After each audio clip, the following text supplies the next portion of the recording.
atrever-me hoje a descrever a anatomia de um suicídio.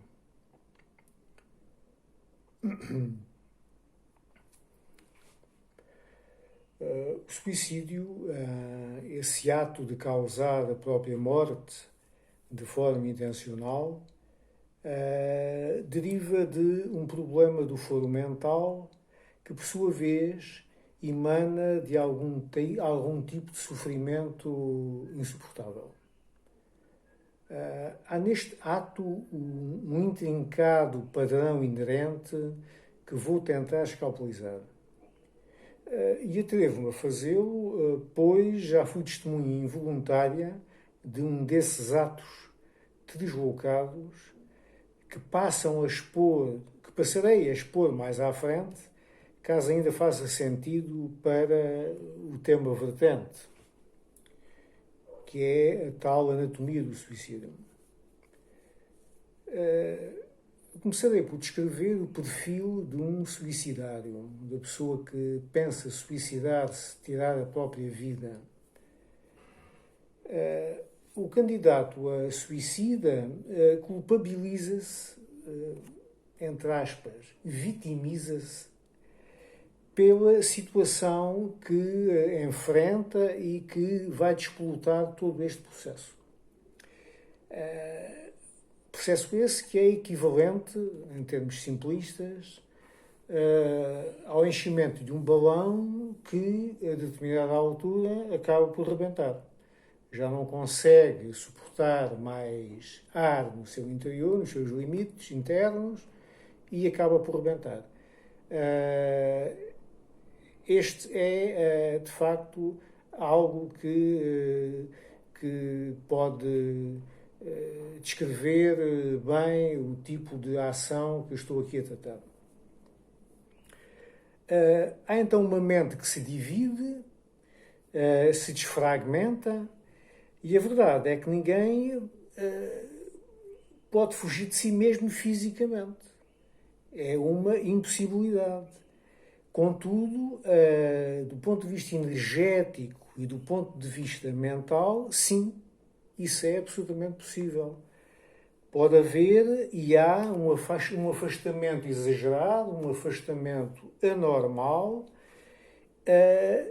que nos faz passar para além do campo magnético pessoal, todos nós temos, todas as coisas têm, invisíveis à vista normal, como o ar, por exemplo, mas que existem, estão lá, e ficamos então expostos, desprotegidos.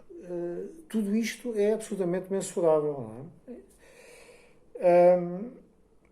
Surge então uma necessidade, eu diria, compulsiva de o suicidário se afastar de uma situação intolerável que o oprime e que parece ser inultrapassável.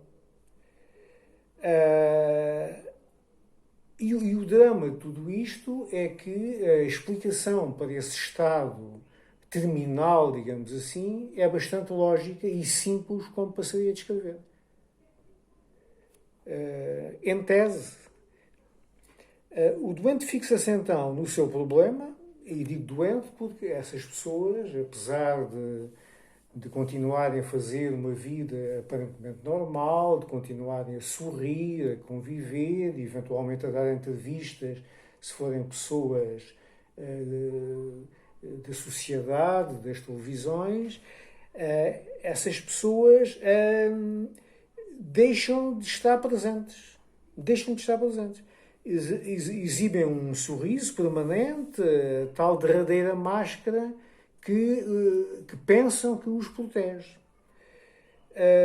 E não conseguem reagir ou pedir ajuda, pois estão obcecados pela sua situação. Eles estão apaixonados por aquele drama pessoal, a tal atração pelo abismo. Em pano de fundo, observam aqueles que decepcionaram. Há sempre as pessoas que nos rodeiam, os familiares, os amigos, os conhecidos. Eles vão observando essas pessoas, mas cada vez os veem mais longe, como se estivessem a afastar, como se estivéssemos a falar de uma perspectiva central ou cónica, em que o ponto de fuga está lá muito ao fundo e todas as pessoas que nós amamos, com quem convivemos, deslocaram-se e vão-se deslocando, continuando por um ponto no infinito. Isto parece poesia, mas não é. É mesmo assim que as coisas funcionam. Essas pessoas que esperavam alguma dele, que o amavam, que confiavam nele, falamos então dos amigos, da família, das pessoas da sociedade, dos companheiros, dos colegas de profissão, não é? E contudo, o suicidário continua a sorrir e olha para todos os lados como se estivesse a saudar as pessoas que acabam por não ver, como se estivessem em busca de uma saída. E finalmente encontram a saída.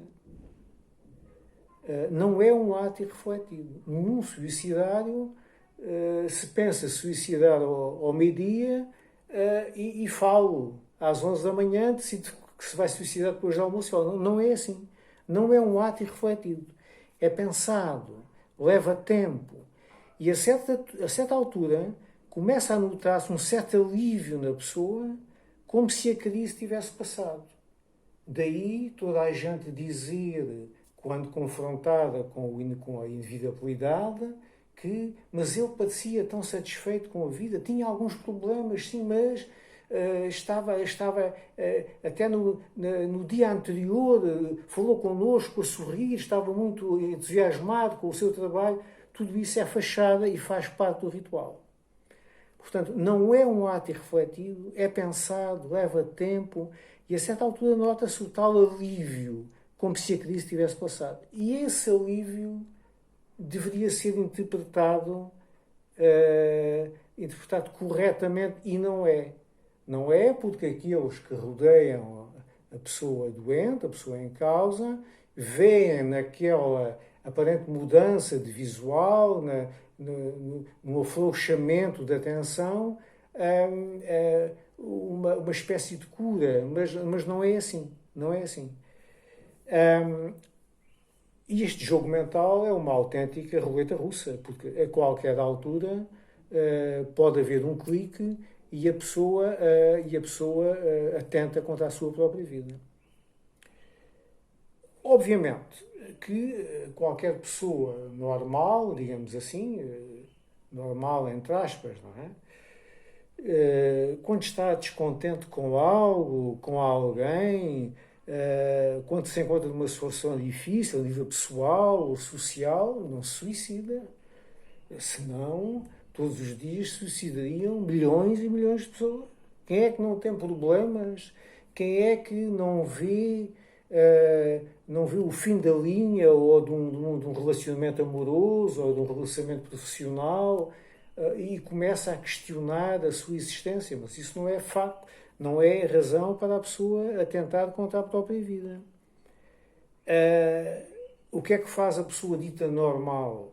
Concentra-se na situação, fica presente, tenta resolver a situação, mantém-se bem dentro de si mesmo, bem dentro do tal campo magnético do seu corpo, que existe.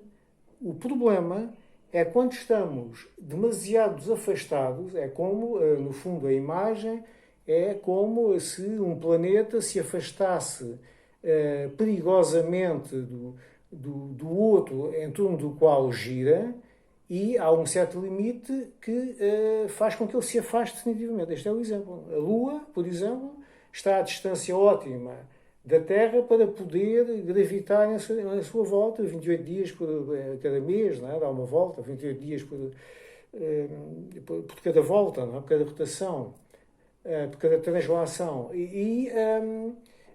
Esse é um exemplo que pode explicar bem o que acontece quando nos afastamos do nosso campo magnético pessoal. Não é? Estamos mal, mudamos a situação, não nos matamos, não nos afastamos decididamente de nós próprios. Essa é a solução sadia, sã. O problema reside então no tal afastamento de nós mesmos. Nós não estamos presentes, estamos obcecados por encontrar uma saída, pensamos em tudo menos na situação e em como resolver a situação no momento presente, em vez de tentarmos adivinhar trajetórias de fuga, de escapatória. E essas pessoas nem sequer pensam naqueles que ficam. Como digo, as pessoas começam a ver todos os seus amigos, todos os seus familiares a afastarem-se para o tal ponto de fuga que fica no infinito. Cada vez mais pequenos, mais reduzidos, como se não existissem. E não conseguem ouvi-los. Não é? A decisão é definitiva, pessoal. Haverá arrependimento no derradeiro momento?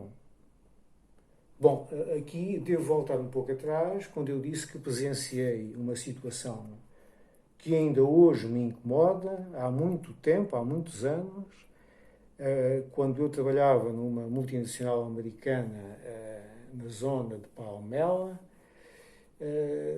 Nós, os meus colegas, frequentávamos um café mesmo em frente da empresa, onde íamos tomar um café, ou às vezes almoçar, não é?